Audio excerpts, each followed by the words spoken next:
Hi guys, today's learning target is connecting the Treaty of Versailles with the outcome, the outbreak of World War II. Now, we left off yesterday with the question, did Germany, their reparations have to deal with the outbreak of World War II? Reparation is a payment. Okay, and in the Treaty of Versailles, Germany was forced to repay back all the nations that they invaded for the damages that occurred during the war. And so Germany was in a tremendous amount of debt during the 1920s and 30s because not only did they lose their main economic force, which was their military. They had to pay back these reparations, and then they had unemployment, and they had an unstable political system in place, and it just was set up to fail. The Treaty of Versailles basically set up Germany to fail. It was very unlike what President World War Wilson wanted in the beginning, which was there be no victors in World War One. It sure as heck came out to push the blame of the war and the payment of the war on Germany's shoulders solely, while the rest of Europe was having fun in the 1920s, like the rest of the world was, waiting for the other shoe to drop, called the Depression. So let's get into some brainstorming. I want you to bring up the Treaty of Versailles, and I want you to look over the Treaty of Versailles, and I want you to look for three very particular articles within the Treaty of Versailles that you believe led to the end of led to World War II breaking out. So I want you to pause right now. I want you to dive into that document. Take a good 5-10 minutes reading it over. It is not the full document. The full document's like 80 some pages long. This is just excerpts from the document to make life a little bit easier for you. So like I said, go in there. I want you to look them over. I want you to be very specific with the article that you choose, and then explain why. And then move on, push play when you are ready to do so. Now, our learning activity is to talk about that whole term of hypoinflation. We all know what inflation is. Inflation is when your unemployment rate is higher than the GDP is. But hyperinflation is just when looks like there's no end in sight, and that's exactly what Germany was under. Their marks were worth negative amounts of money. It was more profitable to run a barter system. I'll cut your hair if you give me a loaf of bread, kind of thing, versus actually paying for goods and services in Germany during the 1920s and 30s. And this led to Germany being really vulnerable to be taken over by someone on the sinister side, somebody that understood the plight of the people of Germany, but also used psychology against them and came up with a plan to take over the minds and the wills of the people of Germany because of the situation that they were in. And we all know who that man is, Adolf Hitler. So what is hyperinflation? I explained that to you previously. It is just basically inflation just running crazy. And Germany was under that situation. There's accounts that I've read in the past where the money had no value. And so instead of spending money, they would wallpaper their houses with the money or use it as insulation between the walls. Some people used it as, excuse my language, toilet paper because it just was not worth anything. This lasted for a good 3 solid years until the global depression hit. And that was when the stock market crashed, we all know, in 1929, and the bottom fell out. And that was a good 10 years of global depression in some way. And Germany was hit very hard with it. Now we're going to move to how that situation of a hyperinflation led to the taking over of nations by sinister dictators. And so, what I want you to do is we're going to go use some prior knowledge. We're going to do some academic vocab to go over and figure out exactly how these countries were taken over by people who basically just took advantage of their economic situation. I think it's interesting is that we're also going to take a minute to just go back in time a little bit to first semester and look at comparing to one very unexpected dictator that we studied in the past. So first, let's go over some academic vocab. A totalitarian state.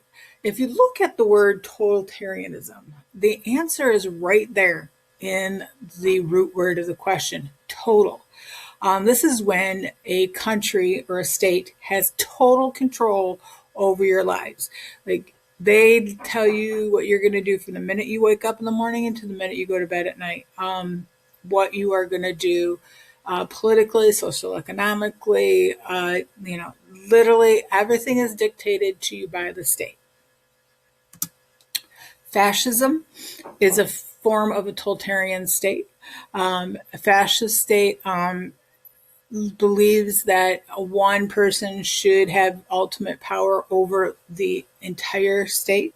And fascists believe totally in the it's my way or the highway philosophy. And so when you're under a fascist, you are literally everything is being dictated how you're going to live your lives. Now, Nazism is a form of socialism, but it has a root in racism. Okay, now to be a Nazi, you must have some type of racist beliefs in your ideology. And so, like Nazi Germany, and they had a whole list of people, it wasn't just the Jewish people, it was a whole long list of people that they didn't like. They had an agenda to repopulate the earth with just those people who were Aryan. And so Nazism, it's one of those words that is so misused today in the 21st century, comparing some of the leaders that are in power today to being a Nazi.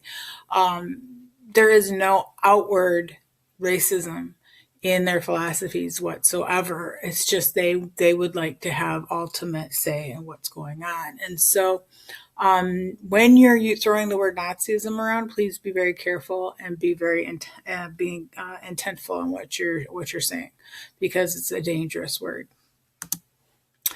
Communism. Communism is when the state or the country believes that the country should work together as a whole to have group ownership over industry.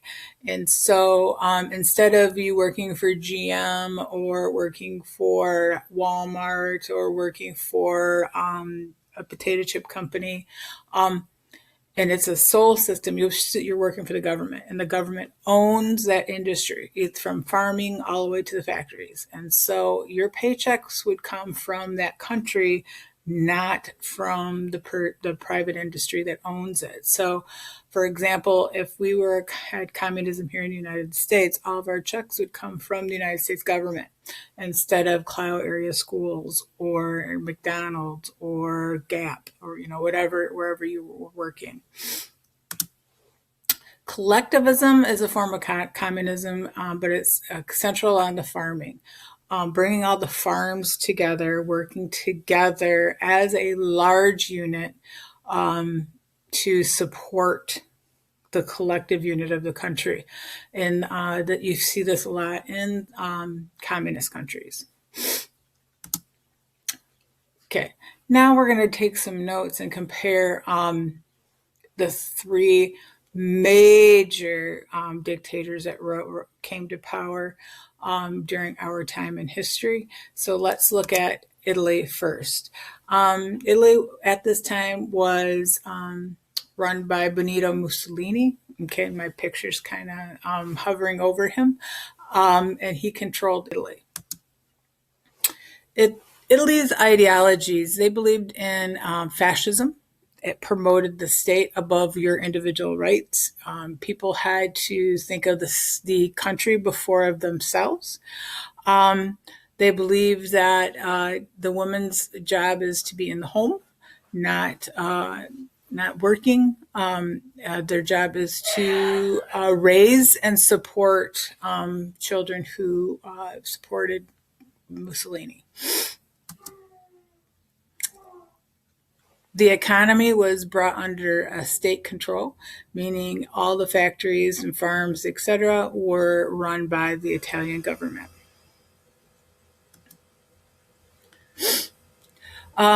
A dictatorship in fascism, they rule by fear tactics. They will scare you into complying to the rules that are going on in the nation. And so, if you went up against them, it was quite simple. There was no due process. There was, you're going to die. And so, people that went up against dictatorships in Italy were basically taken behind a building and shot on sight. No questions, no nothing, just you're gone if you're found out rising up against Mussolini. The USSR, which was Russia during World War I, the United Soviet States of Russia, was run by Stalin. And yes, at this time period, Russia was an ally of ours. The ideology was a communist party was in control of everything. And so you knew exactly where you stood in a communist country, in the communist Soviet Union, when you grew up during that time period.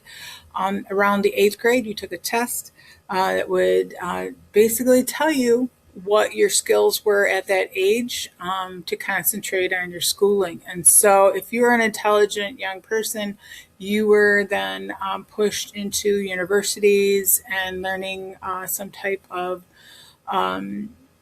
like a doctor, a lawyer, that type, but you're still working for the Communist Party.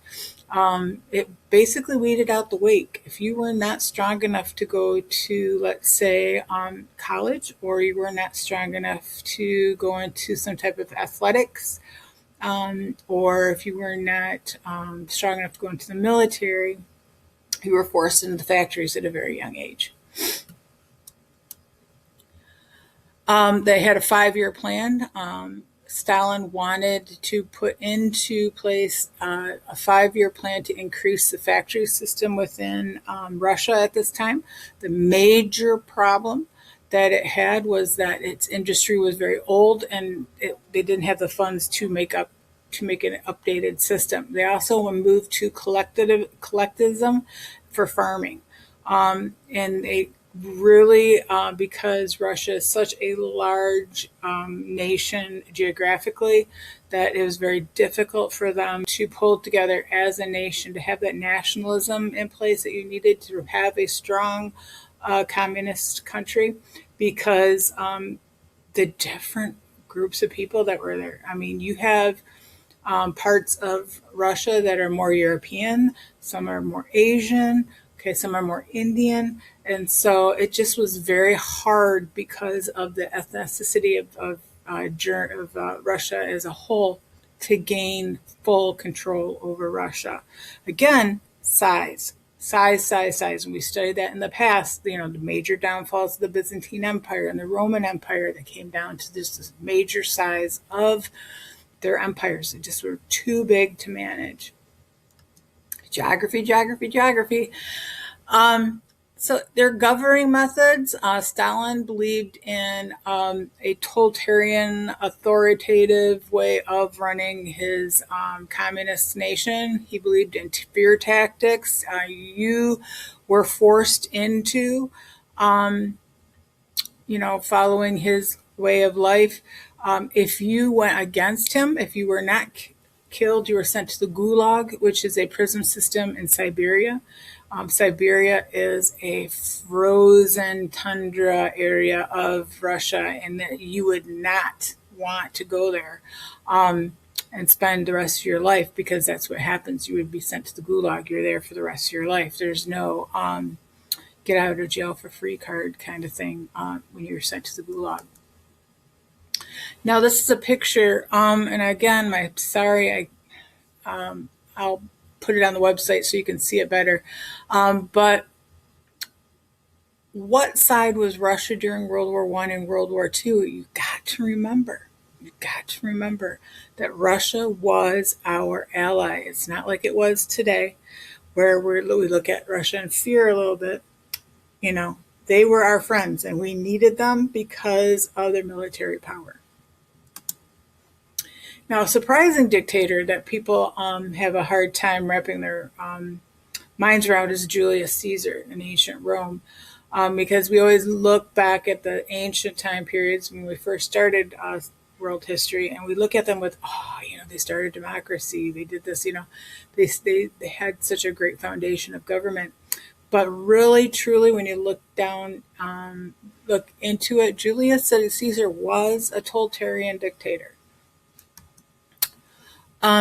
He believed that Caesar could take control of all aspects of the government. It's his way or no way, and he would look at his governing bodies as a advising group.